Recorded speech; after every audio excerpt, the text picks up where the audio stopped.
मोर्शी तालुक्यातील नेरपिंगळे येथे असलेल्या प्राथमिक आरोग्य केंद्राच्या वैद्यकीय अधिकारी डॉक्टर सुषमा तिरपुळे यांचा अर्धवट कुजलेल्या स्थितीतील मृतदेह त्यांच्या शासकीय निवासस्थानात आढळून आल्याने परिसरात शंका कुशंकेला पेव फुटले आहे। प्राथमिक आरोग्य केंद्रात कार्यरत असलेल्या महिला अधिकारी 2 दिवसापासून रुग्णालयात आल्याच नसल्याने किंवा परिसरात सुद्धा दिसले नसताना त्यांच्या बाबतीत रुग्णालयातील एकाही कर्मचाऱ्याला माहिती नसणे ही बाब गंभीर असून सहकारी कर्मचाऱ्यांनी या बाबीची दखल का घेतली नसावी असा प्रश्न देखील उपस्थित होताना दिसत आहे। नेरपिंगळे येथील पोलीस पाटलांनी शिरखेड पोलिसांना याबाबतीत माहिती दिल्यावर शिरखेड पोलिसांची टीम तात्काळ घटनास्थळावर पोहोचली।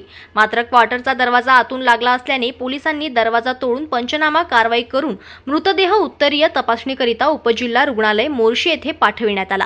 प्राथमिक शवविच्छेदन अहवालातून मृत्यूचे कारण स्पष्ट झाले नसून शरीरावर देखील कुठल्याही प्रकारच्या जखमा आढळून नसल्याने मृत्यूचे स्पष्ट कारण अद्यापपर्यंत समोर आले नसून पोस्टमॉर्टम रिपोर्ट आल्यानंतर मृत्यूचे निश्चित कारण कळेल। तरीही सखोल चौकशी सुरू असल्याचे शिरखेड पोलीस स्टेशनचे ठाणेदार सचिन लुले यांनी सांगितले। जनमत लाईव्ह न्यूजसाठी मोर्शीमधून सोमेश्वर शहाणे यांची रिपोर्ट।